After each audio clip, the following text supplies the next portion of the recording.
welcome to the Sunday night hanging right here. Well, on a Sunday. It's easier to actually come up with a name. It's more of a description than a name of a show.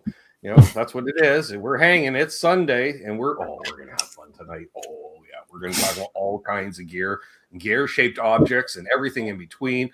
With my friend Brian, who's been searching for tone. I'm going to help him in the search. He says, don't. It fucking hurts my wallet every time you help. You've helped enough so far. I think you got 4 pedals in the shot over here that I bought on your live streams alone. Yeah. Imagine how I feel. I get a direct message from the guy. Hey, how do you feel about this circuit? I'm like, well, I didn't think I'd want it until now. Yeah.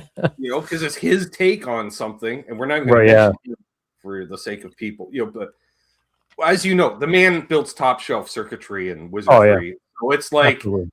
You know, it's like, oh, it's my take on this. And you're like, I want to know your take on this. Yeah, exactly. Yeah. You're like, damn it. Yeah. And once you hear it, you can't unhear it. Or you're like, wow, that actually made me like play better somehow or sound better. You're like, yeah, you know how, like, I swear, tone, if you hear, you're like, oh, like my tone is on point today. You're going to have more confidence. You're going to play a little. Absolutely. You're going to have more fun. Even if you're just noodling around, you know? Exactly. You know, there's been a couple times like, ooh, I got to record this because just my tone is on point. But you know, like, oh, I'm going to open up my phone and record it. It's not going to sound as good, but you're like, right, oh, yeah. It's close. So let's get to roll call. We already got 44 people in here. Holy crap. It's almost like popular. Right. I don't know. Who do we got first? Possibly Zach Thong, although he's notorious for showing up early, saying hey to us, and then taking a nap or I don't know, eating. Then we got Dr. Kramer. You can tell he's right there. Damn, good to see you. I clicked on it, and then it's like, nope. And then you decide to also say hey to me. That's nice. We got Jack Collins. Good to see Jack. Good Jack. Eston Ray. Sir Laz. Hey, Laz. That's the therapy.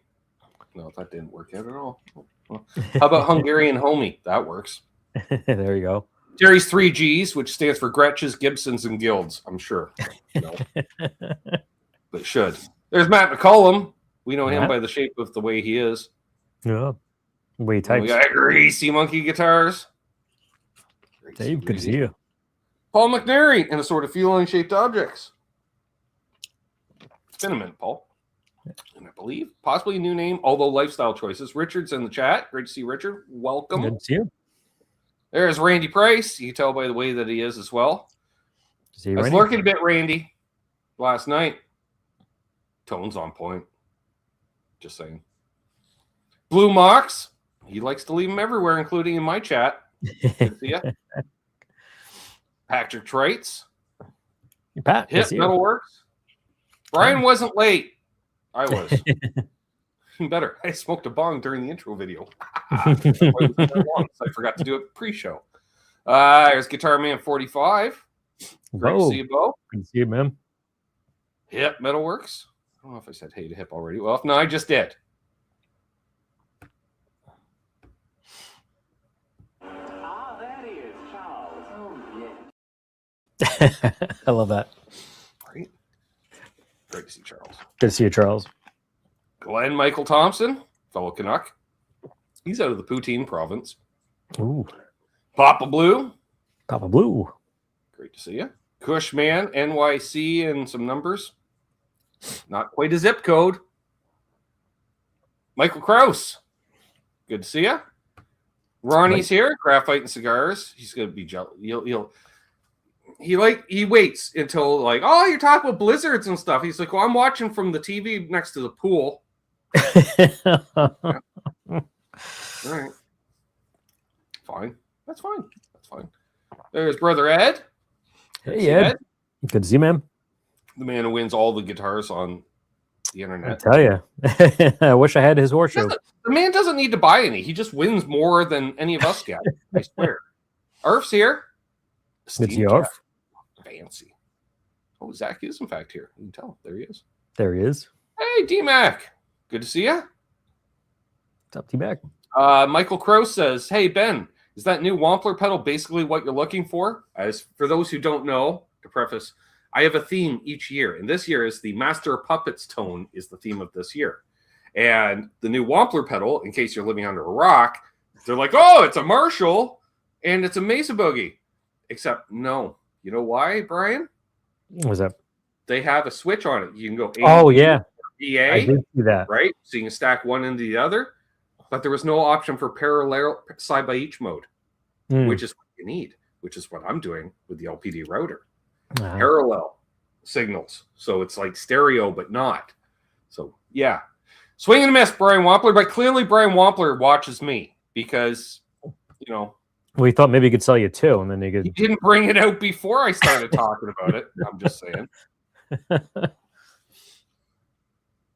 There's Steve Reeser, Rosa. Steve's here. Good to see you, Steve. Unfucking believable. I was like, what smells? There he is. Incense. Throw me off. Usually just smells like dank in here. Great to see Chris. There, speaking of Chris's, there's another Chris right there. What's up, Chris? There's Jim. He's not a Chris, but he's a Jim. JP Page 2 in the house. Who's been snagging some LPD pedals as of late. Nice. Yeah, like sweet deals too. He's like, do you think this is a good price? I'm like, yeah, that's about 60% of market value. So yes, I would say so. There's one of my fellow Canucks, Darren Forbes, in the chat. He's been sending me some. For those who use Daddario strings but aren't members of Player Circle, take a photo of the package and send a fellow your code. Helps a fellow out, do restring videos and such. And Darren's been sending me some codes throughout the week. He's like, I don't know if this works or not. We'll try it. And they usually do. Casey Lee is here. Great to see Casey. Good to see you. Welcome. 3 G's and no Godin. Hey, blame Terry, not me, Mike. That's Terry. 4 G's. Me, yeah, you should expand upon it. Who else we got here? They're all saying hey to each other because they're nice that way. There's Keith. What's up, Keith? The good Keith. Oh, Munch Michelli. Great to see Munch. Good to see you. Who else do we have here? Wow, man, they are talking. He's not Martian. He's not a Murray, but we love him anyways. There's Martian Murray. There he is. Who I believe is also a Chris. Earl. What's up, Earl? There he is. Good to see you. And I think we're caught up. Look at that. 56 people. Oof, May. Nope. Oh, there he is. The one, the only, the UB. I ignored your jab. What jab did I miss of yours, dude? Now I got to scroll back. I was going to say, now you have to go look. Oh, man. Probably didn't say anything. He's just fucking with me. He probably is. I'm scrolling. I'm fucking with you. Well, I don't see anything. It was 3 minutes ago. So yeah. But in that time, we also have Rady Crooks showing up. Good to see you, right? Firefly bass. I dig it so far. I don't know. I'm not getting into that yet. Right. Jeff K's here, though. Good to see you, Jeff. Happy runner-up day. Well, you know, 2 golds in half a century. Ooh. Well, hey, he started it. Well, so that'd be what, the second miracle on ice? No. It serves less of a miracle when they're all pros. I'm just saying. Timmy's here. Hey, Timmy. I'm up to 59. Wow. Very nice. So he is 5Gs now. Well, update. Gary. Expand your horizons. There you go. That's okay. I want Finland to win anyways. I don't know. I don't follow sports anymore. There's only so many hours in the day, and I was in brain space, let's be honest. And so I devoted it to music and got out of sports better part of a decade ago. Well, I don't judge those who are into sports. It's just, well, that everything except for auto racing. I got out of that last year. Yeah. So yeah, I kind of have moments with racing, mostly NASCAR, but I just really it's just been a steady decline. But so it's like the frog in the boiling water. It's been such a slow decline that I wasn't willing to admit it until I'm just like, this is a fucking spec series. I hate spec series. Mm-hmm. So, well, it's like one of my neighbors got me into, well, not got me into, but he's really into was it Formula One? mm-hmm. And it's like whoever's starts in first ends in first. Well, for me, I found with that again, it was like, may the best car win. Like you could be a good driver and overcome certain things, but it seemed like you'll be considering it was like the dominant 1-2 would be to the two teammates more often than not, or top 3. There he is, the legend himself, Charles Green. Good to see you, Charles. Great to see you. All slaying tone. Also, North Carolinian. Oh, even said it correctly. Look at me. West Coast. Joe Alba in the house and Jason's Guitar Shed. Wow, we got all kinds of people showing up. 61. Wow. Look at you. You're bringing a crowd. I sound like the shitty bar owner. Oh, I'll your band. Can you bring a crowd? And that's when you reply, aren't you hiring me to entertain your clientele? Right, yeah. And they went, what? Yeah. Yeah. Oh, all right. We got a question. Uh-oh. Yeah, the gambling ads too. I'm not into DMAC, and I used to work at a casino. Chris from Chris, sure. Search for tone. Favorite gear to achieve a tone. Ooh, all right. Man. And Gear Jug 35 in the house. What's up, Jason? And Ferd Burfel. Wow, wow. Ferd with a bold statement. Brian's bigger than bad album covers. Oh, no, I don't know about that.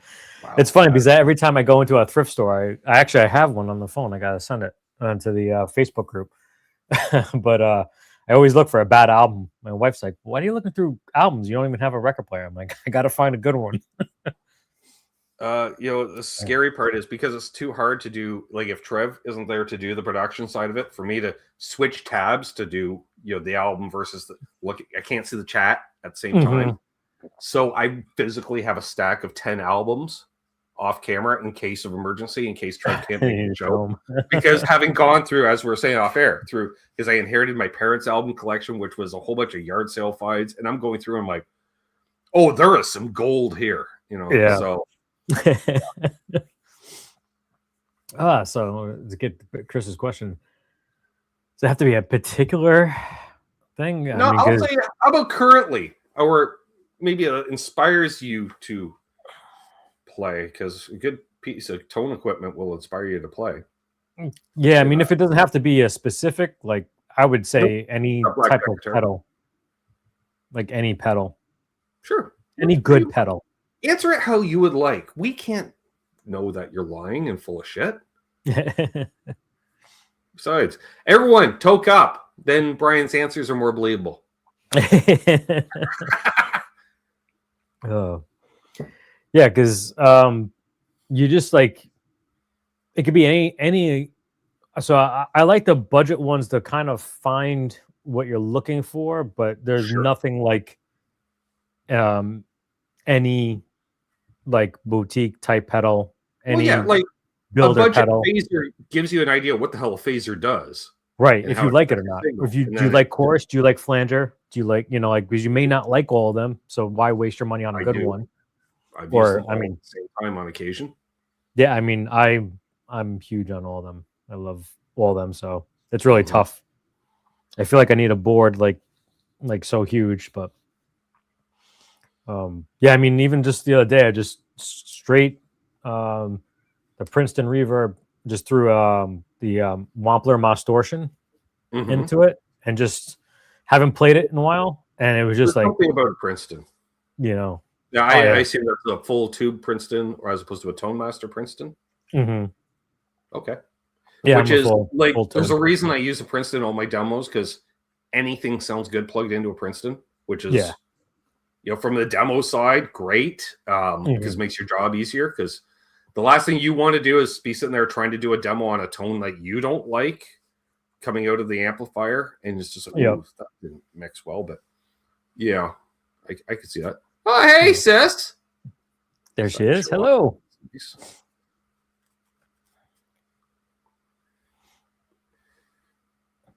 Easy, Randy. I complimented your tone earlier. And Laz is back. That's nice. So yes. I don't know. Rob Blackmore official, what's up? I'm trying to think, like, for me, if there's a piece of gear, like you're in a bad mood, you just want to plug into a certain combo, and that's just going to immediately put a smile on my face because I just know which. That's a good question. Loud. The louder I play, the happier I get.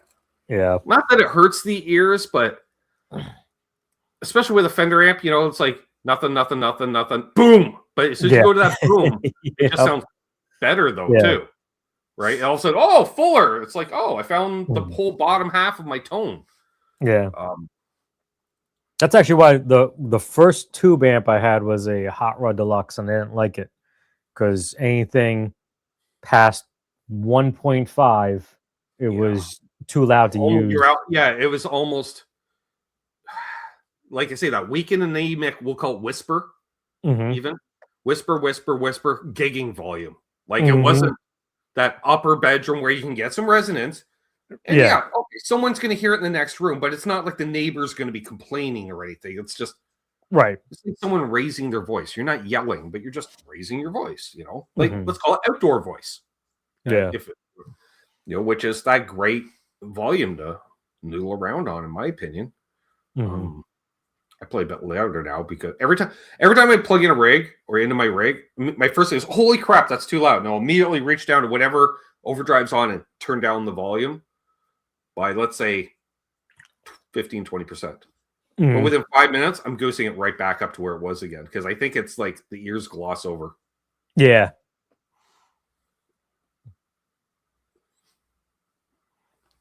So, yes. If you have questions, put out a bunch of questions in front like Casey did, but that's not for me. Or singing Amanda, Don Williams, or Waylon Jennings. Ooh, I don't know.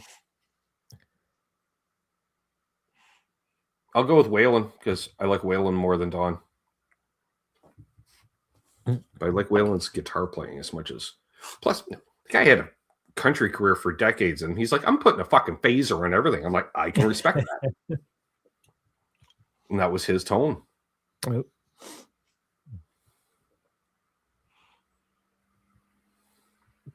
Ooh. All right, DMAC has a question. I can't seem to decide, by the way, on LPD 87, 74, and JMP 79. Any suggestions? Yes. No, I can't do that to you. I would say all three. I mean, I haven't played any of those, but I've played multiple versions of the 87 and 74. It depends on what you want to play. Like, what kind of music are you looking to play? That's what I need to know, because that will be the defining factor. I haven't played the JMT 79, although I kind of regret not getting one. I'm going to say the 87 is by far the most versatile, because I don't know if the 74 these days is a multi-channel or not, because if it isn't, it's essentially in the same family, I'll say, as the green channel on the LPD 87, which also has a red channel, though, which is a Jose modded Marshall, which is all the gain, which is what I used to record my song Greasy Weasel.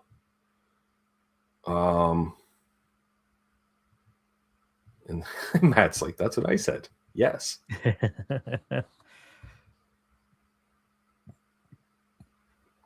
Let's see here. I'm just going to, in case he did follow up. Randy says the 87. I don't blame it. Jeremy Anderson Boyce is here. I played the newest Boss Katana Artist Head today. I honestly loved it a lot. Probably my next amp purchase. Right on. Question is, how does it sound again at volume? Because a lot of those sound great at that bedroom volume, but when you crank them up, they don't quite sound the same.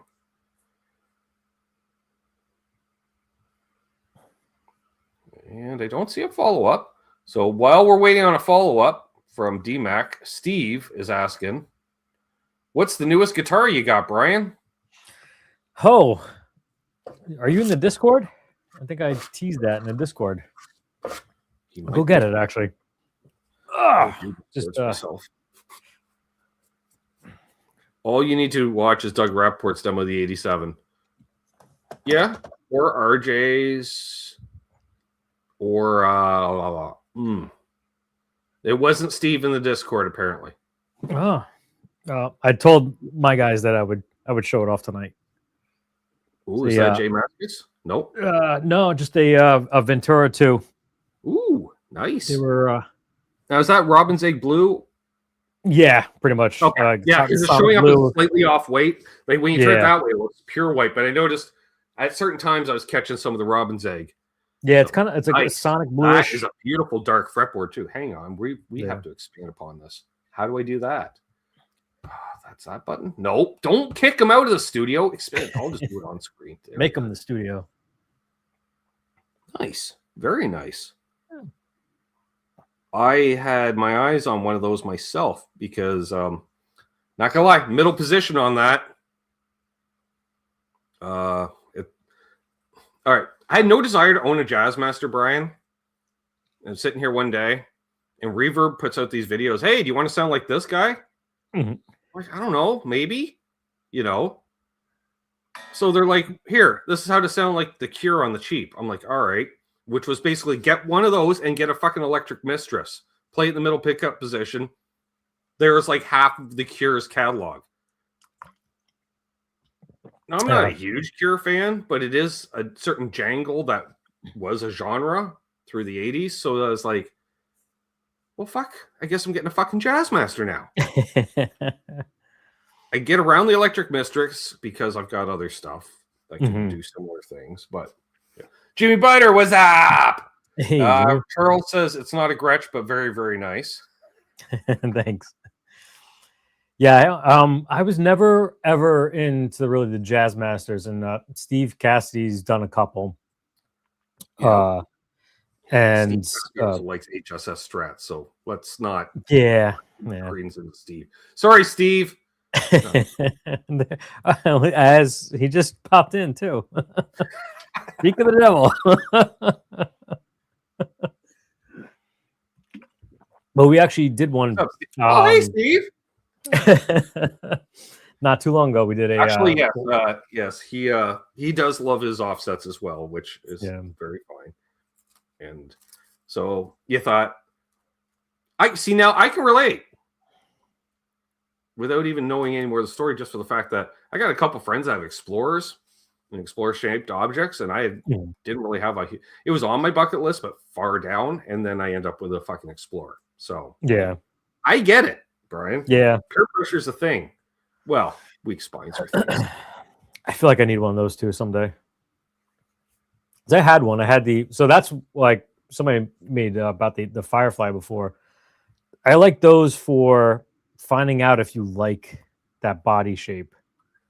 Sure. Assuming it is in fact full size, because I know tendency to do 9/10 scale or even sometimes 8/10 scale, it seems. Yeah, like some of those like the dime guitars that they have. Those were the most ridiculous for it, but those are the mini ones. Yeah, but even like I can say, and they're not the only company. Like even your cheapest Squire, we'll say, like a Squire Affinity, the bodies are a little thinner than an American Strat, for instance. Not a huge amount, but it is a little thinner. It's not so much the overall dimensions the same, but you're like, oh, why is he so light? Yeah, because they're an eighth of an inch thinner. Yeah. So yes. Puppy Badass had asked, Ben, when are you getting your Flying V? Hopefully tomorrow. Hopefully it's going to be a new Guitar Day show tomorrow. I'm still waiting for Google to pay me. That'd be nice. Yeah, usually that's always by the 22nd or the 23rd. So I really hedged on it in my visit last week. That I said, hey, can you extend the inventory sale that ended yesterday to a fella for an extra day or two? And they said, and they put an override little thing in the notations. And so, yeah, I'm hoping we get paid tomorrow. I'm saying we because there's several YouTubers here. Hopefully we all get paid tomorrow. So Ben, you get it because I basically am putting all wages on the down payment. So Mhm. I got 12 months, 0 interest. So if I can get just, that monthly payment down even extra $5 or $10, it's just easier in life. So yeah. So hopefully tomorrow, Ed. And, favorite pedal. Ooh. How about favorite pedal type, favorite pedal brand, and possibly favorite pedal overall? Which may not be part of both, because I could really like a certain company, but another company put out that one pedal that just falls in love with. So I don't know. You guys get paid for this? Yeah. Get paid, yeah. You do it right. I guess. So I think my favorite has to be it. I would have to. It would be choosing between overdrive and chorus, because just for some reason I've always had something for choruses. But and I'm not saying that as an insult. That's just an apt description. As a man who has those stereo chorus, as you know, always on, and I just blend it up or blend it down. It never turns off. It's just either blended more or less. Favorite pedal brand. I mean, not just because. I mean, right now it has to be. I think LPD. Okay. Doesn't have to be. It should be. No, I mean, just from like I've had more. So like I would say it was kind of JHS. Sure. I do. I mean, it's really tough. It's like asking you like, what's your favorite kid? So I've liked Wampler too. The one pedal that actually surprised me the most was the Warm Audio Centavo, which is like the clone from Warm Audio.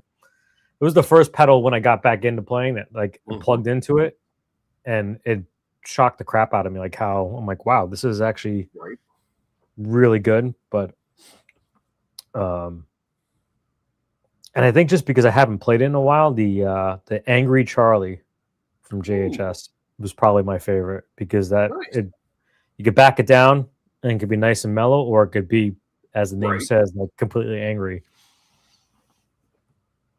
All very valid answers. Yeah. Remember, this is a hang, folks. It's not an interview. Yeah. No, wrong answer. It's like, no, it's not an oral exam. Yeah. He's a liar. Chris likes the answer of chorus for the win, or chorus I don't know. I call it more modulation. Different forms of modulation, having phasers, flangers, and choruses, and a detune all on my board. Because I consider the Dimension C more of a detune because it's static, as opposed to a chorus, which has more waves. Mm-hmm. Yeah, I think. I mean, chorus-wise, the only one I have right now is actually the Title, which you can slow right down to make it like a detune / comb filter. Yeah. Oh, Miku or fart pedal. Miku. I tell you, I mean, it's crazy like how those stupid little pedals, you need to just buy them just to hold on to them because they get price gouged someday. It's like, I wanted a Miku when I was still gigging, just for that in between. To fuck with people. And then after you're applying, just hit that instead. See, now Eston says MXR Dynacop. I will say, I've had a love-hate relationship with compressors for years, owning quite a variety of compressors over the years, like industry standards. Always had a problem with them because I wanted to get that really compressed chicken picking Nashville tone. Could never really get it. But once I added the diamond compressor on my board, what a game changer. Like, yeah, it's so, I hate to use the term transparent, but it is. Like, I don't have it super compressing. And even if you dime it, it doesn't get super squishy. Yeah. It just, you put it on and it's just like a filter, but in a good way. You know, like, I don't know. It's like putting a filter on a photograph. Also, you're oh, that's cool. It's like, and then like literally the first pro player I saw with one I was bored was Alex Lifeson, and not a bad guy. Yeah. And the next guy was Uncle Larry, and I was like, well, if Uncle Larry, he's like, oh yeah, Uncle Larry. Yeah, I'm like, oh, yeah. And then immediately I just paused when they showed Uncle Larry. Somebody stop, snap. His settings. I had Alex's settings. I tried Larry's settings, and neither one of which worked for me for my setting. Right. Yeah. Absolute mayhem's here. See you.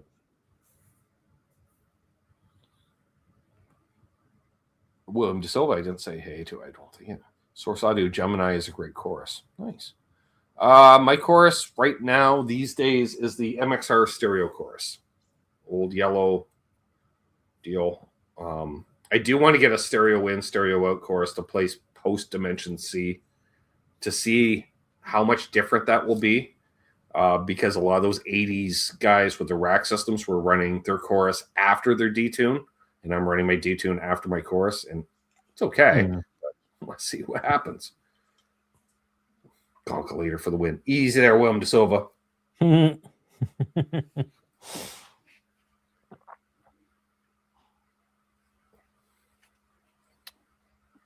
We got some good questions thus far. We were at 67. Now we went down to 64. 3 people went out for a dart. No. Oh, no. Fourth person. Oh, you went out for a smoke? And then the fourth person just left here. Fine. I'm going to join you.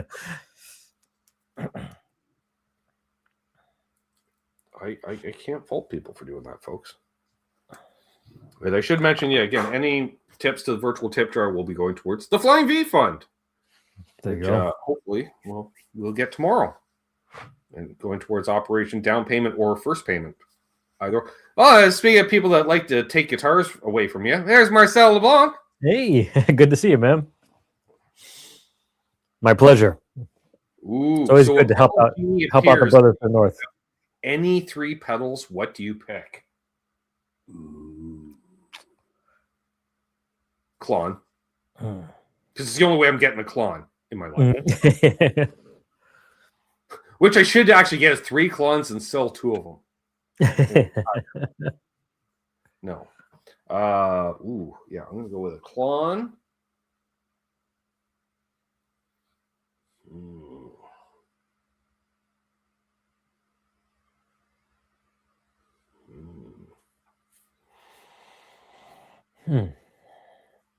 Like, what do I want for a chorus? If I'm just going to go mono, so I guess if I almost want to get 3 pedals that all complement each other. Ooh, a Mutron phaser from the 70s because they cost a shit ton. I want to say Echoplex, but that's not really a pedal. That was a device. Yeah. So, I was thinking Boss CE2, Steve. Fortunately, I got one sitting up there. It's only fallen off the shelf several times, so I don't know if it works or not. What's up, Guitar Bob? Hey, Bob. Ooh,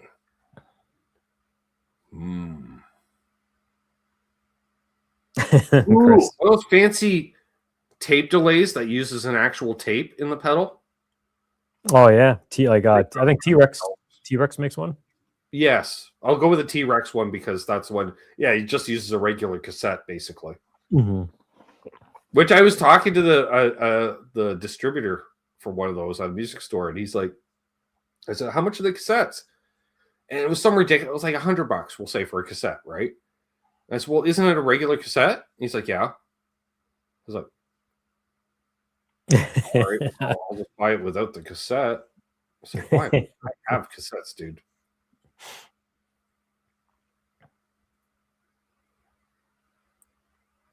Strymons do count. They're a pedal.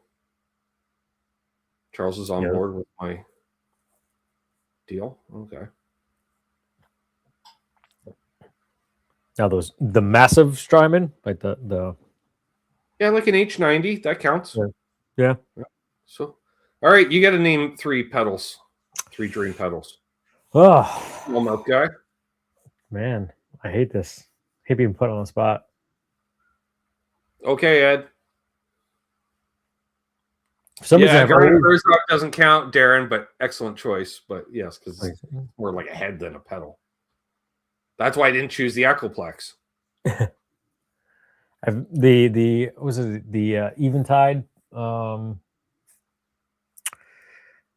the reverb. For some reason, I've always never had one, but always wanted one of those. Because I've still have issues with delay. Like it's something that like I just need a simple delay and that's it. So so because I'm more of a... I'm aware, Marcel. That's why I'm bringing home a Flying V tomorrow. It's been on layaway. Waiting for this month's Google payment so I can put a down payment on it and bring it home.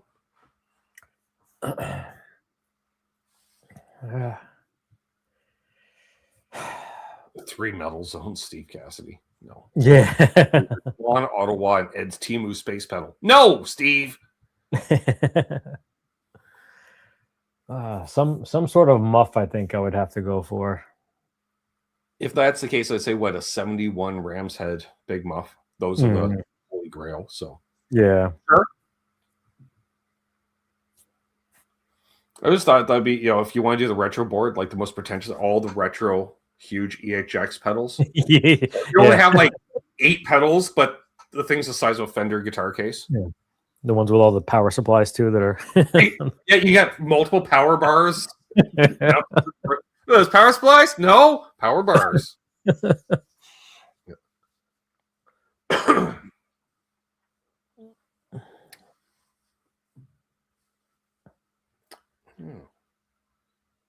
guess some good choices in here. Strymon Timeline, Strymon Flint, and the CE2. Ooh, Stephen Douglas. Ooh, fancy. Inexpensive.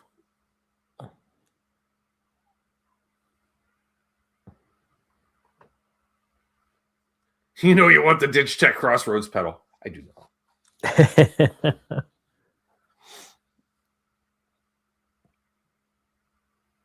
There's Rich or Nagamitsu. Hey, is he Rich? I'm not overly into Fuzz, but we're going with Fuzz on the new board build because I need. Figure if I'm building a huge ass board, I'll throw the Fuzzes on the board. What's 2 more pedals? So we got a muff style for the humbuckers, and we got a fuzz face style for the single coils. Yeah, I mean, just because I had money to burn, I don't even know why, but I bought all the Legends of Fuzz when JHS blew them all out. Just because. Ooh, what crappy pedals do you actually end up? Because genies tend to screw with people. It would be 3 Temu pedals. Yeah, I tried doing the Temu thing in the beginning just to see if there was any good affordable stuff on there, and I know some people have luck with it, but I think I've gotten crap every single time. I'm sure you can get all those same delay sounds in your Boss unit, Ed. And if you were to probably actually put it on a pedal board and step on it regularly, it will probably fail within a year. Oh yeah, and they for some reason they have like the hardest latching of any. I don't know. They go the opposite route. They have like super hard. Crack! You're like, damn. That used to be my thing. The snappiness of a pedal. The louder, more likely I was going to buy your pedal. But some of them, and you can hear it, like the metal moving along. Like they're just there's tolerances and intolerances. It's not, you not only hear it on the floor, you also hear it in the pedal itself through the amp. Now, it's funny, Nelson mentioned Temu noise gate. Now, when I gigged in a metal band, I had to run a noise gate because I was in a metal band and we had so much gain that I needed a noise gate. Because as soon as I stopped playing, immediately, like not even time to hit your volume. So I ended up buying a Behringer noise gate over a couple of MXRs I had tried. The MXRs worked better, but I found the Behringer actually compressed my signal ever so slightly too, which is not a bad thing in the world of metal. Just tightened up the signal a little more. So there was an added benefit to running the cheaper pedal. Now that I was also running through a solid state amp, so what the hell could I talk about for that. So, and I've tried a ton. Like if you look on my channel, folks, there's a whole pedal playlist, and probably 2/3 of the pedals in that playlist are cheap entry-level pedals, and the sound isn't there. First of all, I find they filter your sound quite often, not even being on. They will affect your tone. When they're on, like I remember there's several I've owned that I did make demos of because I couldn't get a usable sound. Like phasers that were literally so biphase, it sounded more like a univibe than a phaser. Just whoa. I'm like, that's not a phaser. It's got to be a wash of some kind, and there was no wash. The ISP has become an industry standard, Randy, I will say.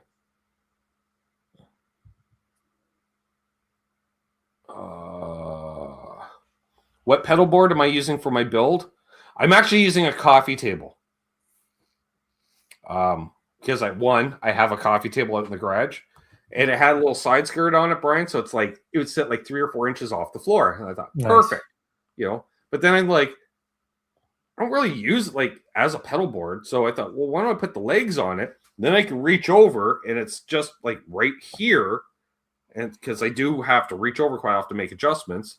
So I don't know how big it's going to be, but I'm thinking 2 feet by 4 feet. It's respectable. Including, and then there will be the pre-board board, which is going to be under the desk here, which is going to have my tuner, so I don't have to turn around to tune all the time. A volume pedal, wah pedal, and probably the Digitech drop will go on that little pre-board board. Nice. And fun fact, there will be a whole series of videos documenting the building of this available exclusively on Patreon. Coming up soon. Awesome. They may eventually be turned into members videos because I generally just use unlisted videos on Patreon, and eventually I'll flip over to. So you may, as a member, you may see it in 6 months, but you won't see it anytime soon. Get the exclusive on Patreon. What's up for real funny? Says you're working the rocker Santa look. Fuzz Christmas gifts for everyone. Phasers. Because I'm the pothead Santa too. And modulation's more spacey. Yeah, but I can always build every band I've ever every project or jam I've ever done, pretty much I built a board specifically for. So until I'm in a band where I need it, and chances are I'm not running a full stereo system if I'm in a band, because there's generally another guitar player or a keyboard player that's going to be using the same frequencies. So it's not fair to the other guy. Like if you and I, Brian, are in the same band, you can show up with a fucking 100-watt Marshall head, 412 cab, plenty of volume. I can show up with a stereo rig, and you will barely hear yourself. Just because it's going to just wash and be so huge sounding. All right. It's going to be very hard to fit in. Plus, I have roadies. Well, I have a roadie, so I don't really care. Earl's here. You can tell by the way he is. Zach says most of my pedals are Boss pedals, and I don't hold it against you unless you use a phaser by them. Worst phaser ever. I just don't want to have a guitar that I have to have in D standard in case I want to play one of my old metal band songs and drop C. That's basically why. So I can just play the same guitar, drop it down, tone. Chris is asking, what cameras are you using to film your videos? So the iPhone 17, before that was the 14.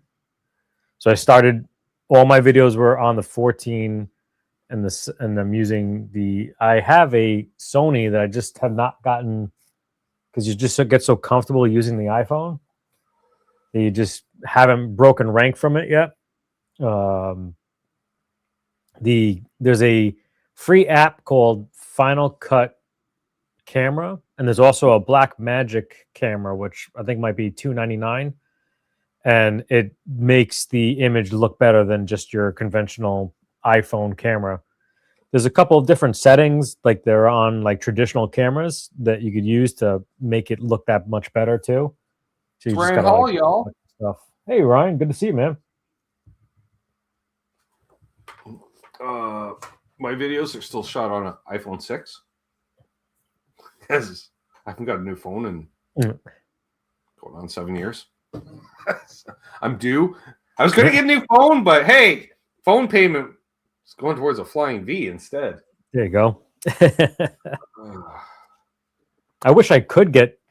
Well, I don't even know if the Sony would look better, but sometimes it's kind of annoying, especially like when you're filming for like. Sometimes I could be filming for like 2 hours, then I'll look down and I'll be like, "Oh, I have 13 text messages from the wife." Right. Yeah, I don't recommend texting me while I'm shooting videos because if I get a preview and see who it is texting me, you're getting a shout out in my demo. It may not be. Holy crap, we got 75 folks watching. Wow. Please hit the like if you haven't already. Yeah. If you get about 30 likes, I think we are above 30 likes because YouTube does start promoting. The algorithm really kicks in when you hit 30 likes on a live stream. There's a little inside baseball, Brian. Like you will notice it, like, like you have your crowd, but as you know, it's like 3/4 of your regulars are there every week. Yeah. Now, it's always not the same 3/4, but but as soon as you hit that 30 likes, then all of a sudden the rest of the other 25% like, oh, right.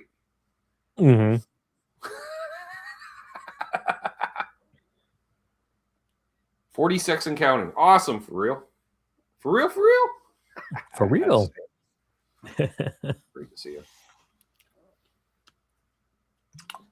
Yes, and I will say you've built quite the nice little community yourself, sir, over the last, say, couple of years at this point. And I like how you've. I hate to use the term. Well, it is amateur, but that's not a bad thing because no, not at all. Professional musicians get paid to play, which is a very small fraction of musicians in general. But like, say, with the entry level stuff, as we'll call it, your jungle website stuff, the stuff that's not sold at actual music stores, if you will, gives you an idea, gives you an impression, gives you, ergonomics, things like that, like you're saying. Some people are into mod platforms. I personally don't believe in that because I think if it's a cheap guitar, the first piece of cheapness they did was the wood they used to build the guitar. Right. That's the first corner they cut. So I don't see the point in that. But hey, if you want to do that, fine. But yeah. And Steve Cassidy did a whole thing on modding last week on his live stream, which I'm of the opinion, if I'm playing a guitar I like, if a part breaks, now I have the opportunity to say, maybe look at upgrading as opposed to a direct replacement, or specifically, I don't know, let's just say in my Explorer, one of the pickups goes. All right, well, Gibson pickups aren't cheap. They're almost as much as, say, a Seymour Duncan or a DiMarzio. So maybe at that point, I'm like, well, let's put a Duncan JB in the bridge or something. What have you? There's a reason that's kind of an industry standard as an upgrade pickup because it's just a little hotter. It sounds good. Yeah, and I feel like too at a certain point you get to pumping in so much money. Most of the stuff that Glenn Fricker deals with, there's so much gain you can't even tell what amp, guitar. Right. Yeah. That's the thing. I will say tone wood is a thing. I'll say it right now because I played mahogany guitars. I played a maple guitar. The maple guitar is brighter than the mahogany guitar. It's just wait. Now you can adjust the amp accordingly. Right. Yeah. Yeah. Like pickups don't matter. Yeah. Right. Yeah. Exactly. That's like saying to a singer, microphones don't matter. It's okay, Steve. No, it's sorry about that. Hey, the wood too is Steve definitely Cassidy must be doing something right because the man's had multiple shout outs from Phil McKnight. Yeah, I'm saying. Yeah, so for me to get a shout out from Phil McKnight, I had to physically meet Phil McKnight to get a shout out. And even then, he said my name wrong. Yeah. So there's that. In fact, he said my name wrong for years, Brian. Even after we had exchanged phone numbers, he had been on my show, been on my channel. And just, it wasn't until literally my sister and I just beat it into him. Like, stop! 2 O's. Pronounce them both, please. It's not like the hair comb. That's right. There it is. Michael B. Hey, all. Everything matters. Each player decides which to care about, right?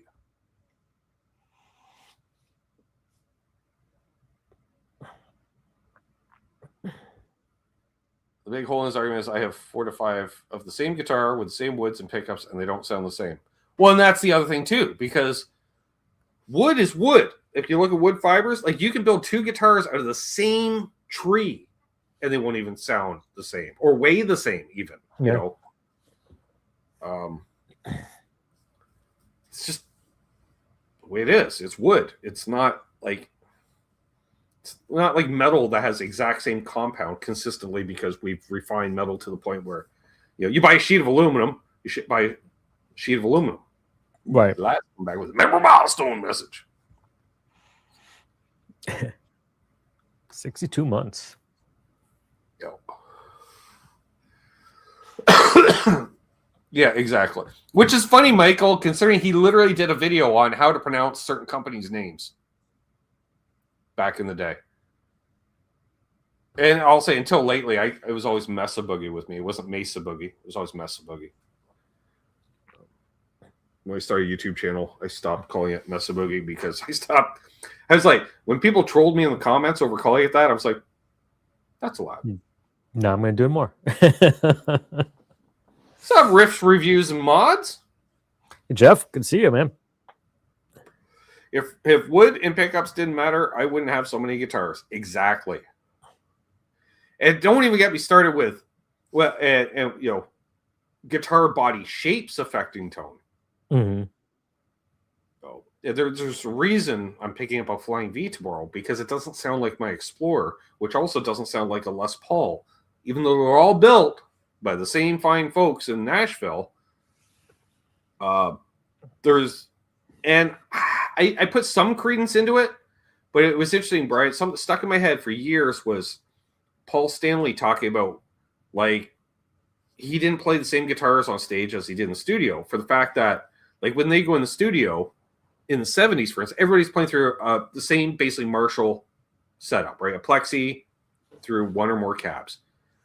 And so for him to sound different than Ace Frehley, who was playing Les Pauls, he started recording with a Flying V. And I was like, huh. And he said, because it sat different in the mix than a Les Paul. And I'm like, really? I was like, really? Mahogany, humbucker, Gibson. All right. And then I was demoing a V last year, and I've noticed my ears have refined more and more as I do more and more demos. I hit an F chord, and all of a sudden it had, for all I can describe it as, a little mid-hump honk. And I went, oh, for fuck's sakes, now I need a V in my life. I didn't say it out loud, but that was my thought. As soon as I hit that chord, I went, because, and let's be, I'm using a LPD Dutch into a Princeton for hundreds of guitars. Mm-hmm. And then I played an F chord, and I'd never heard a tone in any other guitar. I went, oh, man. Great. It's like, I like to play sitting down. You can't play V sitting down, really. You can, but you got to play in the classical position more. Yeah. We love having you, Ed. You weirdo. Fit in so well. Saying. So, yeah. The way it resonates too, just the wood itself to the player. Mm-hmm. Like, you play a cheap, Paluina body, mm-hmm. compared to, Oh yeah, like play an electric guitar unplugged and you'll hear a difference. Mm-hmm. And let's not even get into acoustic guitars, because clearly wood means everything with acoustic, because that's all it is wooden strings. Mm-hmm. And even then, it's funny, they'll tell you, like, when you buy a Martin guitar, don't expect it to sound good for at least 12 years. Now it's going to sound good before you leave the store. And you're like, what are you talking about? That sounds good already. Hear a vintage Martin and you're like, oh, right. Because it's had all that vibration, which does something with the cells and the wood on molecular level, and it's cured and knows wants to be a guitar. I was fortunate. I grew up with my dad owning a D28, which I now own, and Like when I started playing, that guitar was already 17 years old. Mm-hmm. And I pulled it out of the case, and some of my favorite bands, Pink Floyd, Led Zeppelin, Neil Young's stuff, all D28s all over it. So when I would play a G chord and I'm trying to learn that Zeppelin song, I was like, holy crap, that sounds exactly like the album. Like there was no searching for the tone. That was the sound. Like there was no mistaking it, Sort of like, see you, Laz? Sort of like, if you want to play the Stones acoustic stuff, you had to have a Gibson because it has a totally different tonal sound. It's got more mid-scoop sound of a hummingbird, for instance. And that's how if you want to do a cover of Angie, you need a Gibson. Sorry, that's the way it is. Randy's asking, which guitar is your favorite, Brian? Oh, good question. I'll go with both shape and even company if you want. Like, do you gravitate towards a certain ergonomics? For some reason, it's always been Strats. Mm-hmm. Well, they were designed to be comfortable. Yeah. But the Comanche over here that I just got. Ooh. This thing, just the way the fretboards rolled, the way it just feels, it sounds. Uh-huh. It was only, I think got it for $1,400 new. But I mean, this thing feels and I like it because it actually has some heft to it. And I was never ever keen on this type of the finish. Me neither. I'm right there with you, Brian. Like, there's so many colors in the world. Why go natural? But I have multiple natural guitars, and I won't get rid of them because more of the way they sound. Like, like I don't really have to look at it while I'm playing. But man, it sounds But actually, this one I haven't even really noodled around with it yet. Your wallet there, Brian. Sup, Lawrence? Good to see you. Just popping in to say, hey, hope you have a good week. There he is. His ears must have been buzzing. It is it's a Schecter type object, but this isn't mine because we do the Patreon things where I use my Patreon to fund purchases like this, and then we do them as giveaways. Mm-hmm. So wait, it's got a volute. Yeah. But I mean, this thing, the neck is killer on it. Not one sharp fret. Nice. Haven't really. Fun fact: Marshall's tone is in the mids. Just saying. Mm-hmm. But you got to have a guitar that generates those mids for it to amplify. True. I mean, an amplifier won't do nothing without. But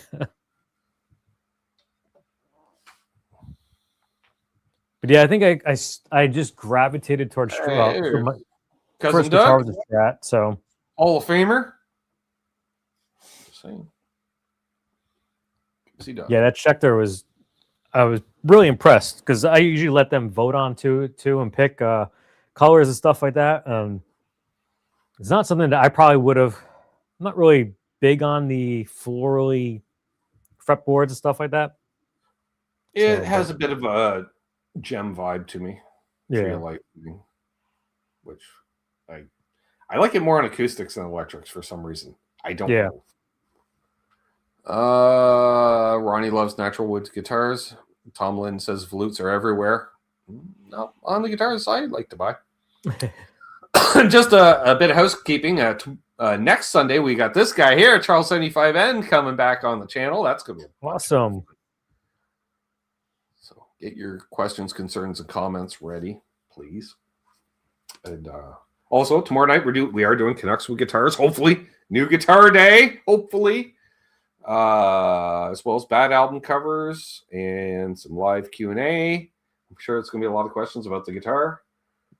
Why did you drop it? How did you break it so fast? Do you regret buying it? Do you want to just end the stream and cry now? Those would be the questions and much more. Yes. Yeah, I don't think I mean, Doug, if you got a Sunday coming up, that you want to come on. Yeah, hopefully, Ronnie, tomorrow, if we can put enough of a down payment on it so we can get Google pays me tomorrow. But yeah, the idea is to put as much money down on it so I can have a reasonable monthly payment. So I paid off the Gretsch last week. Nice. Which, that's me forever paying off a damn guitar.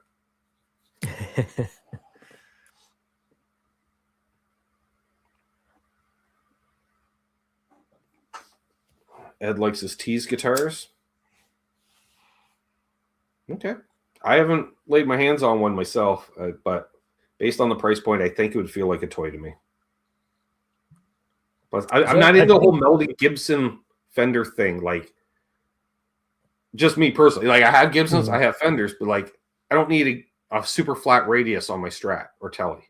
Yeah. That's my biggest gripe with all those affordable ones. But they're doing something to make it their own too, right? Because you can't just right, and they're also expected the exact same as a Strat, same radius, same scale like that. I guess, cater to more people by having the body that people want, but also a flatter radius.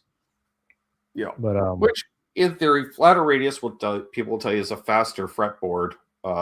Traditionally, that's why back in the day, when Fender was originally 7 1/4, a lot of those vintage Strats and Tellys, when they got refretted, guys were pulling out the small frets, putting in jumbo frets, giving it like a flatter radius fretboard. Which I was like, I don't need that. I'll buy a shredder guitar if I want to shred. Like, one of the things I like about vintage radius is being rounder. Playing cowboy chords is great. Yeah, it's very ergonomic. Thank you, Charles. Donation towards the beat. Awesome. And Terry mentioned maybe trade in some gear to help lower the payment. Well, I sold a guitar, actually. For nice. So ironically enough, I sold a guitar, but the guy's on a budget himself. So he's like, can I do payments? And I'm like, I don't care, because all I'm going to take is, But then he likes to deal in cash, Brian. And then I realized, well, I visit a certain place east of here, at least monthly, for handheld force fire products. That is cash only and tax free. So really, ironically enough, my weed budget each month is about his guitar payment each month. So really, he's just paying for my weed. My weeds go towards paying off the guitar. It's subsidizing somehow that way. But yes, I sold my sparkle green Ibanez. So, well, it's actually still sitting over there for now.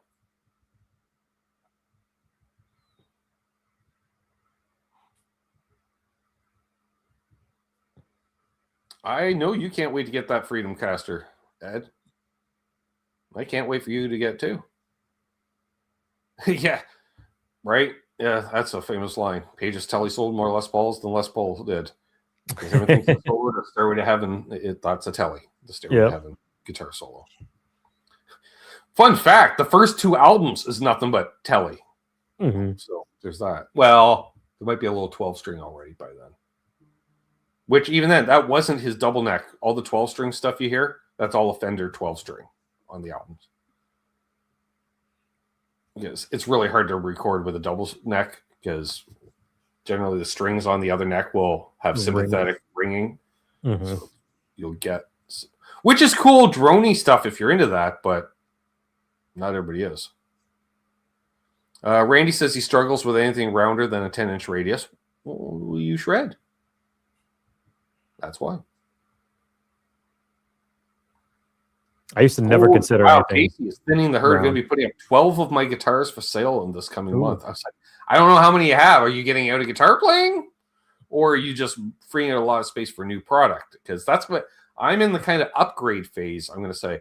Part of the problem for me is, Brian, is I have Gibson taste, but I have Firefly budget.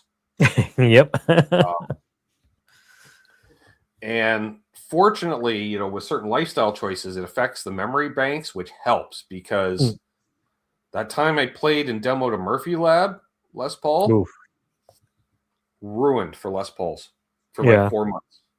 Like, I still think of it now, but the fact that I went in the next time and played another custom, it wasn't Murphy Lab, but a custom shop Les Paul that unto its own, because I went back and played it later and it played much better than I remember. But I was just like, this is a piece of shit. Yeah. This is garbage. No, it wasn't. It was just I was ruined by the Murphy Lab. Right. Weed for gear. He has 35. Before. Well, yeah. Like Chris says, no, that Ibanez was cool. It was. And, you know, and Mark Taft will enjoy it. John Landino in the house.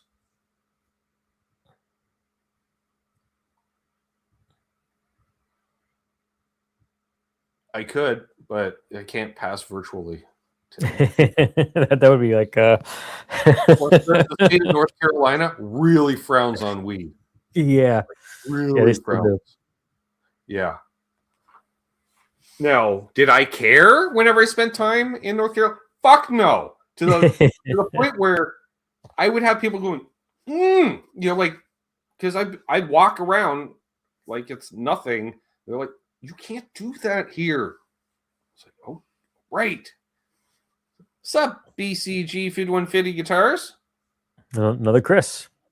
Another Chris. All the Chris's. All the Chris's. Randy sold an Ibanez last week. Nice. Well, that was part of it, was just, you know, freeing up some money for, and hoping that as the channel continues to grow, maybe we get a new patron next month. You know, that'd be nice. Maybe it could be one of these. You know, yeah. And, you know, being a patron is way better than being a channel member for support wise to the content creator, or both at lower levels. You know, you can spread the wealth.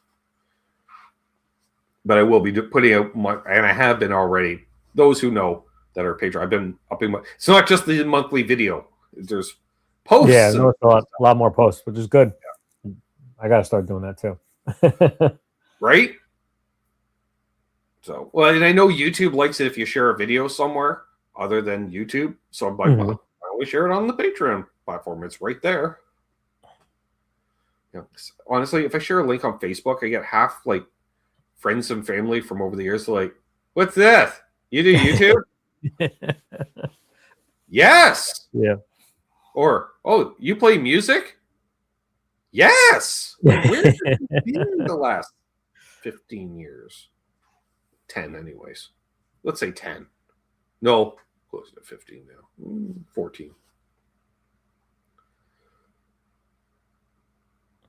Zach Thong says, I've been told that there's someone that lives in Belleville that recorded Led Zeppelin.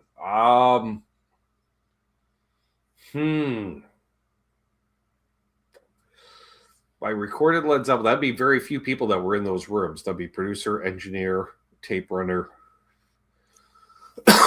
Now, I know someone that lived in the area where Jimmy Page recorded for them. And by that, I mean, Brian, I believe it was the former bass player of the Kinks. After leaving, he settled in this area, became an artist and did stuff. That I know. But also I know recently someone, so I don't know who it is, but somebody moved into the area that had a studio and is moving gear, like quality gear. I think I met the guy last year because I was at Long McQuaid last year. And a guy, it's not every day in a small town, Brian, you know, you're sitting there and a guy brings in a piece of gear for to trade in. And first of all, it's in a road case. And then he opens up the road case and there's a Mesa Bucky triple rectifier inside road case. Oh, wow. And I'm like, and I didn't know what it was at first because the way it sat in the road case, it went face down for some reason. Or maybe it was, he took the back up, but all I saw was all the tubes. And I went, I think there's as many tubes in that head as in all of my tube amps put together. Because I'm just looking at it, I'm like, wow.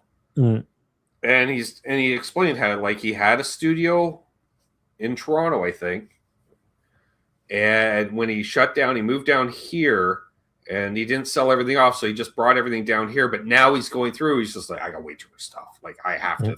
Because it was one of those studios that had a big inventory of house gear, which is amazing when that happens. I never got to have that experience, unfortunately. Yeah. To record, but I was leaning on it because I was really like, oh man, they got some wicked vintage gear I can play through. No, none. So I had to use my own gear, which sucked. I just had a guy on Facebook. He's like the Facebook Marketplace stuff, which I never do, but I look at it, and he's selling a Dirty Shirley. But in the picture, I'm looking, and it's in my town, and I'm looking. I'm like, that's a Fayette. That's like Saldano. There's like whole, like it literally is like Henning Pauly's like racks.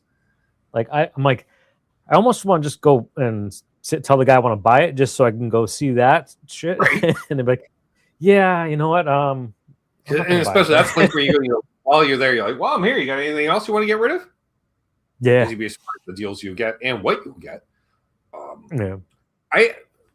A number of years ago, I've got a couple cousins that play, and I forgot that one of them had played guitar for whatever. Like, I don't know if he ever played in a band or anything, but like bedroom player, but chaser of tone to the point where it was like, oh, I'm going to thin the herd, right? And it was literally a Soldano SLO 100, an OG 5150 head, a triple rack. Like, it was just, let's just check off the list of quality high gain amps, right? Yeah. And a Friedman. And I'm like, first of all, I didn't know you played. Second of all, what the fuck? Yeah. You know, and he's got an R9, he's playing through them. Oh. You know, so it's just like, huh. Yeah. Well, all right. Well, I'm like, I gotta keep in touch with that cousin. I didn't. But it's just like really? So yeah, and then I think it's the same studio guy. I opened up Marketplace, and it was also it was posted in a Toronto gear group I'm in, because all the good gear's in Toronto. For sale. 1975 Marshall Lead 100, master volume. So early master volume, Marshall head, right between the Plexi and the JMP 79. I was like, huh. With the JCM 800 412 cap with original speakers. Huh. And I look, and the price is $4,000 Canadian, which is more than fair, like for a new Marshall full tube half. Like, right, let's say a Friedman head alone is going to be $4 or $5,000 Canadian new, right? And here's a vintage Marshall, and I'm reading the comments, like, it was actually the guy who sold it. That guy was like, yeah, I know it went over. It was all gone over by this guy, and I recognized the text name, and I'm like, oh, if I had the $4,000, I'd be like, look what I got, vintage Marshall head. I'm going to sound amazing, and I was like, I'm like, that guy could be asking twice that for it, no problem. And like, but no, he's got a price to move. And I was just like, and I get comments like, that's a more than fair price. He's like, are you interested? I'm like, yes, but and then I saw the location, and that's what gutted me, because I'm like, fuck, he's local too. And I really thought about messaging him to be that guy. Hey, can I come over and just play through it for a minute? You'd be like, I want to make sure it works. But no.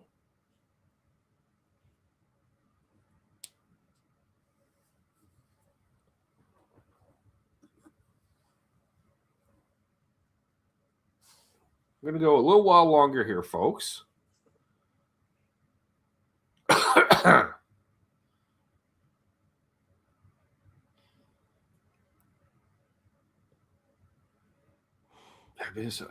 I found a receipt for the store I used to go to. The guy, like, it was just a dumping ground for weird old gear. It was a place out on the Indian reservation, so it was tax-free, which was nice, but it was just more like he must have ran an ad in every newspaper in the early 90s, like, got gear in your closet? It was just the most eclectic range of low, mid, and then a couple of decent, like, early 70s tellies and stuff like that, which were more than fair priced. I should have bought one.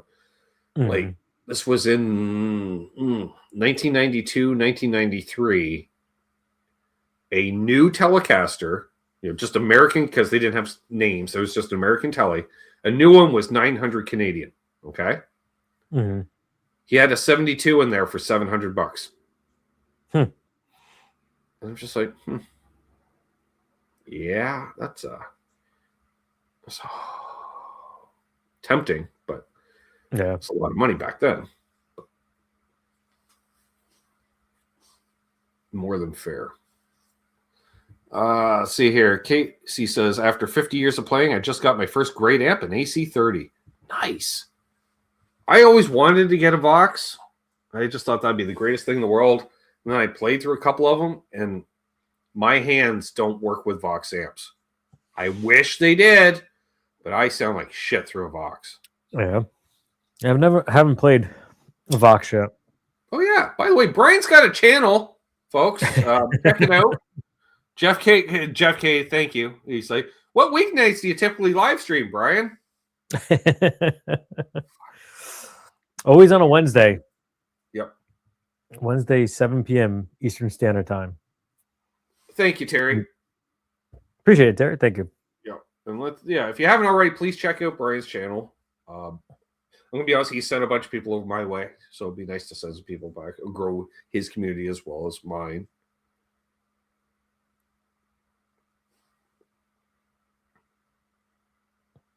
How to build a studio. Rule one rule: never sell anything. Yeah. Well, yeah, until you start tripping over stuff. Yeah. Steve has a question. What was the last amp head you got? And do you prefer amp heads or combos? So those little, I don't think those little ones count.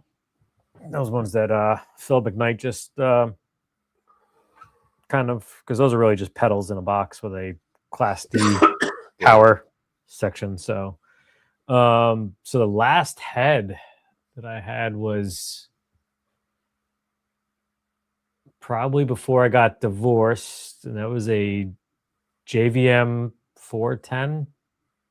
That was the 100-watt Marshall, which I totally didn't need, but because Rabir Masad played it, loved it though. It was really great. Oh, no, I'm sorry. The Rocker Verb 50, which was still too loud, but for what I did, that I had in 2018, and then found my new wife and moved in with her, so I sold that. So I got rid of that in like 2019. So haven't had any heads since then. I for some reason I just like amp heads more, and for some reason I've always liked the 100 watts because they've always had more knobs and more channels and more stuff. It was always like they suckered you in by, well, the 50 watt only has one channel, but the the 50 watt, they all share the same EQ, but if you get the 100 watt, they have their own EQ stack per channel. You're like, right, yeah, fuck. And I'm just like a sucker for all that type of stuff. But yeah, I mean, I guess it depends too, because I mean, like the Fender Princeton is an awesome combo amp. Awesome combo. There's only one drawback: it won't keep up with the drummer. Right. Yeah. Which I think is the ultimate irony, because like the one I use for demos, it's the tweed one with the cannabis racks. It's 2,300 Canadian. I'm like, $2,300 and it won't keep up with a fucking drummer. Are you kidding me? Yeah. Ed asks, what's my favorite amp and amp head? He's wondering. Ooh. It's a good question.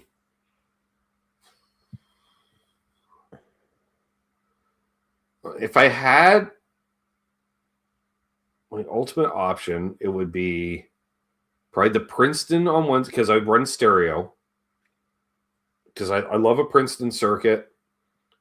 And then on the other side, something Marshall-y, I would say probably my favorite would be like a JJ Jr. Would work fine to offset the Princeton. Although I haven't heard it clean, although I'm sure it's fine clean. But as far like amp heads, like, because when I think amp heads, I think tone. You know, like you're using, you're driving it. You know, we're not using it as a pedal platform as much. I have really expensive tape. I like, was it Bogner's? Like Jerry Cantrell used? Fucking love that tone. And Michael Nielsen's done some Bogner stuff, and every time I'm just like, oh, that's the sound. There's a difference there. I don't know what it is, but there's something little tangible difference in maybe a different little mid push. For Marshall, I'm more of a JCM 800 guy than a Plexi guy. Played through a couple of Friedmans, nothing wrong with them, but they're modded Marshall. I think ideally, if I could get a Jose modded Marshall, like a real one, OG one, that'd be amazing. Right. But they are kind of a holy grail in many ways. But yeah, I'd probably go with Bogner's. I'm gonna go with that. And for clean stuff, definitely a Princeton. And especially in the studio, if I'm playing clean, I'll just mic the Princeton. It's caught up with the drummer now. There you go. Right. And there is something about an SLO 100 too. Yeah. So I'd probably check out the SLO 30 as well to see. I'm going to just take a moment, Brian, to do a humble brag. I've only ever played through one Soldano. And it was the one that Mike Soldano built for Steve Ray Vaughan that didn't get picked up because he passed away before it was done. And it just happened to be at the NAMM show that he brought it to show it off. And I'm just like, what's that? Because you don't see like basically a Marshall half stack with a tweed wrap, first of all, right? And he told me what it was. And I was like, oh, yeah. And I'm having this conversation with this guy. And then until I looked at his badge and realized it was Mike Soldano I'm talking to. And he's like, you want to try it? And I went, fuck yeah. Yeah, I guess so. And then we got kicked out for the day. So I went back the next morning. And he allowed me to play through it. And it's so tense. Hands shaking to the point where I sound like a complete noob as a guitar player. Because he's standing right there. Well, let me tweak some knobs. Okay, Mike Soldano, tweak the fucking knobs while I tweak some stupid whatever, So I kind of don't want to ever play through another Soldano because that's the only one I played through. And that's kind of a weird ass thing. But yeah. But yeah, I would love to try another one. I'm sure it would sound great. Yeah. That thing sounded tits. Because he's like, oh, here's the clean channel. I was like, yeah, clean for days. Like Fendery clean. He's like, do you want to hear the dirty channel? I'm like, really? The guy who invented high gain, essentially. I'm like, yes. Yeah.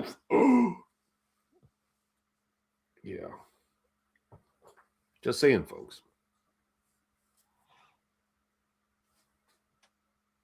So we'll go a few more minutes here.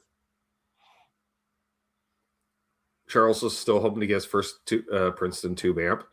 You're going to have to up the budget, buddy. Well, you got that classic 30, which is a snazzy little amp. I'm not going to lie. Blue Mox was asking what your favorite gauge of strings and favorite picks are. I went back down to 9s. I was doing 10s forever. That's actually from being a noob and not understanding why my strings were breaking. I was thinking that my strings were always breaking just because I played too hard. Well, it depends. If you're using GHU boomers, then yes. Yeah. Or break. Just the last boomer I broke was just putting them on, bringing up the pitch. And I would buy boomers just to put on guitars that I would like sell on Reverb or something like that, just so I could ship them. You're gonna snap the high E just trying to put them on. Yeah. But yeah, I was like snapping them because poorly set up. I think you're up. Poorly set up nuts and bad saddles and stuff like that. Being totally new to guitar, but right now it's 9s and the picks are whatever I can find. So 9 through 42. 42, yeah. Okay, so standard 9s, folks. I only say that because I recently switched from 9 through 42 to 9 through 46. Yeah. And it was only because for drop D playing, And that's regardless of scale length. I use the same strings on Gibson or Fender. I don't care. I don't notice scale length as much playing. I notice a thicker string under my fingers when playing. So I'm more aware that way than caring about scale length and how tight or loose they feel, I'll say. But yeah, I definitely know. Yeah, why are you working so hard, right? Yeah. Then picks are whatever I got laying around, really.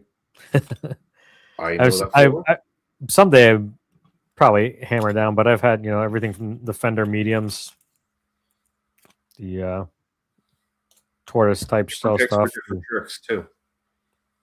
And that was my thing too. Like not understanding too when I first started off. Like I thought that faster would be thinner because I'm like, oh, it's got to be thinner because it can go over the string. So that was a total new thing.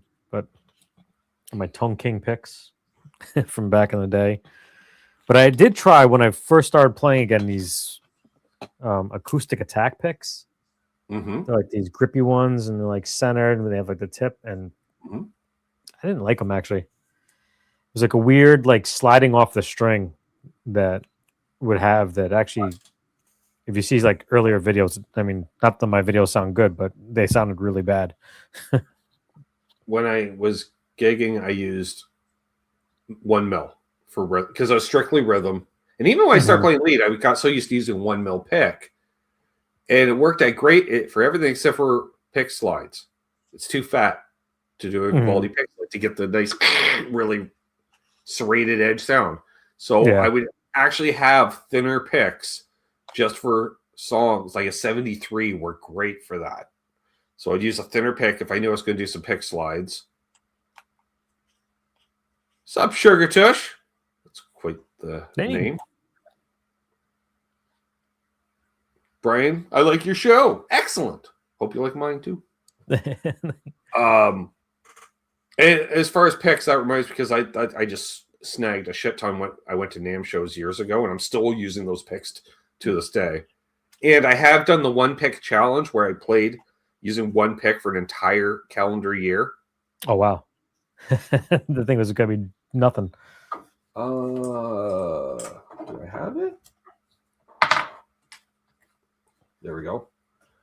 All right. So we have a standard primary guitar pick. Then we have a Keeley pick that was used for a year. Now, if we superimpose one over the other, we may notice a slight difference. A little bit. There we go, folks. Yeah, that got a little hard to use by the end of the year. And then I got an old Tesi Switch one that's very rounded off as well. Oh, yeah, you can tell. That's not a normal shape pick anymore.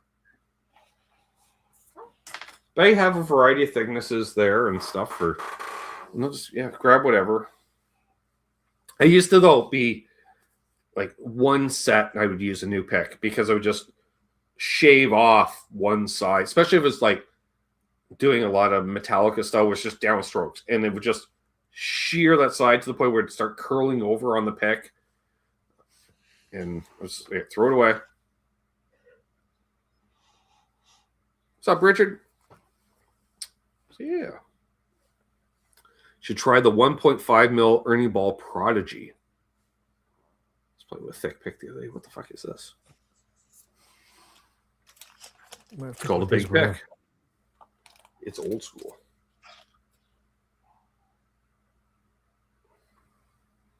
That, and I got a chicken pick here as well. And what was this one? Yeah, this was a weird old school V pick. Oh, yeah. Acrylic or something. Can't find any of my gravity picks anywhere. I used to like them. Expensive. I think I gave them all away. I got a couple of them somewhere. Probably in that box. So we'll do, we got one more question. It was from Ed. I think he asked what your favorite guitar was. Favorite guitar you have. So I think that would be the Comanche. Yeah, the Comanche, I would say. Even though I don't play it as much as the other guitars, but Is it one of those like you don't play as often as you'd like, and then when you pick it, you're like, fuck, I gotta play this thing more. Yeah. And I think too, it's like because you go back, not that the other ones feel bad, but like when you play the other ones and you go to that, you're like, holy crap, this thing just like it feels like you're playing like a $3,000 guitar. Mm-hmm. Yep. Which again, people have different budgets and different things. It's that's why I have to bite my tongue, like sometimes in your chat, because you'll have more players that are playing more the affordable stuff. It's when they're like, it's the exact same as anything Gibson's putting out. I'm like, it is not. No. Or this is a Fender beater, 10th the price. It's just as good as American made Fender. I'm like, it is not. No. I try to bring that into perspective as far as like. No, I'm not saying something that costs 10 times as much is 10 times better, but it's good. No. To be better, period. Yeah, no. It might be 3 times better or what have you. Yeah. My thing is to use the affordable stuff to limp in to possibly get the good stuff. But like if you're going to be stuck playing a mid-range Les Paul for 10 years, it should be an Epiphone. Yeah, like I gigged with Epiphone Les Pauls for years. Now, like they kind of got worn out after a few years. Whereas an American one's going to last, I don't know, let's say 40% longer before the frets are dented up and shit. But well, let's just take fret material as a prime example. Like if you took, this Firefly, comfortable to play. I don't mean to pick on Firefly, but we're in that genre. Okay. Rehearse with it. Let's say you're going to have a 3-hour rehearsal a week, plus you're going to play it another 3 hours at home a week, plus a gig a week of 2 hours, we'll say, playing. I guarantee you after a year, those frets are going to be dented like fuck. You might have a scratchy pot and you don't know why. Or even better, you turn it all the way up and just before it hits 10, it cuts out when it hits wide open. Pots love to do that. And they just don't stand up, unfortunately. But also said, there's a difference between playing at home. And, the difference between playing sitting down and playing standing up. You play much more aggressive when you're playing standing up. Oh, yeah. You just do. You get into it more. Go to a band practice or even a jam where you're playing with others. You're going to play a little harder because the adrenaline of it. It's fun. This is cool. It's exciting. Band rehearsal, same deal. Get on stage. You got so much adrenaline. There's a reason. Like I'll look at my Telecaster. There's scratches across the entire body, like before the pick guard, or even from the edge of the pick guard. And the tele pick guard starts nowhere near the fucking strings, Brian. But it's all scratched to fuck because when you're playing, you don't realize it. You just That's why you go through picks quicker. That's why you sweat your ass off. Yeah. It's just it's a workout. No, that said, I'd also like to gig with lower end guitars for certain. I gigged with a Jay Tercer for years. Now, alongside those Epiphones. Now, that said, after, let's say, 5 years of pretty decent use, the nut is so worn out that you think it's got a 0 fret because the strings are buzzing on the first fret because that nut has worn down. I could replace the nut, but it's a $200 guitar. What's the point? Yeah. I have better guitars to play. I only keep it for sentimental value because I can't believe it held up as well as it did. And it still looks brand new. It's till you play it, you're like, whoa. And you look, the frets are dented all to hell. But I can't believe the finish stood up well. The chrome finish is still. I'm like, I can't believe how well the chrome held up for how cheap it was. I don't know if they're still around, Tom Lind, but a buddy of mine bought that guitar, let's say around 2010 for 179 Canadian. So, and I put masking tape over the logo on the headstock when I gigged with it, not because I was embarrassed, because I wanted you to come up to me after my set, but I go, fuck, your tone was on point tonight. I'm like, it was, wasn't it? Yeah. Check out this guitar. Like, fuck, this thing plays amazing. It does, doesn't it? What is it? It's a Jay Tercer. Go fuck yourself. There's no way. I'm like, I know. It's a unicorn. Now, I also played other ones that played like absolute garbage and sound like, I think it was more of a unicorn than anything else. But again, had a thing for Korean Epiphone Les Pauls, and I played with those for years. Never let me down at all. So other than having to replace either pickup selector switches and or nuts. Those were the two weak links. Mm-hmm. And still kind of are with Epiphones. And Gretches. The three-way switches. They suck balls. That's the cheapness. But so there we are. Do you have anything to add to the conversation, my good friend? No, it was a good time. Awesome. Always a pleasure. Yes, we'll Actually, definitely. you know what? I wanted to ask you really quick too. Remember you bring it up one time. What year did you go to NAMM in Summer NAMM? 2019. 2019. We were actually in the same area. Never knew each other, obviously, because I didn't know your channel back then. But we were on. I was on vacation in Nashville at that time. Exact time. Good fucking time. Not gonna lie. Road trip with Aaron from Elvis Band. I flew into Chicago. We drove from Chicago down to Nashville. We stayed at our friend Perry's house from Premier Guitar.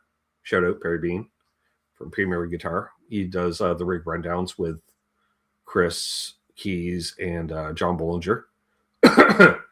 And got to hang out at the Novo factory for a night. That was cool. It's just a dream trip.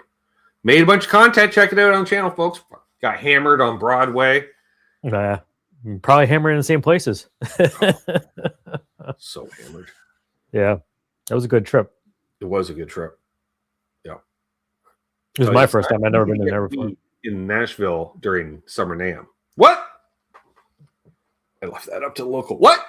I didn't say that out loud. So, yes. So good time was having all. If you haven't already, please subscribe. Hit that like.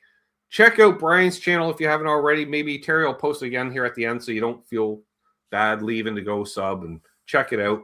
You hold the line here, my friend. We'll talk off air. I'll be back tomorrow night, hopefully with a new guitar. Hopefully with a new guitar. And yeah, because I can't remember why I walked in the store that day. Wasn't to buy a Flying V, that's for sure. Oh, why didn't just to pick up a pack of strings? Dang it. It's how it happens. Always happens that way. There you go, folks. As always, hold those doors open. Let Rock Daddy and Hetty in traffic. What's up, Rock Daddy? Good to see you. Be good to each other. Happy tone chasing. Karma is real. And, of course, don't litter.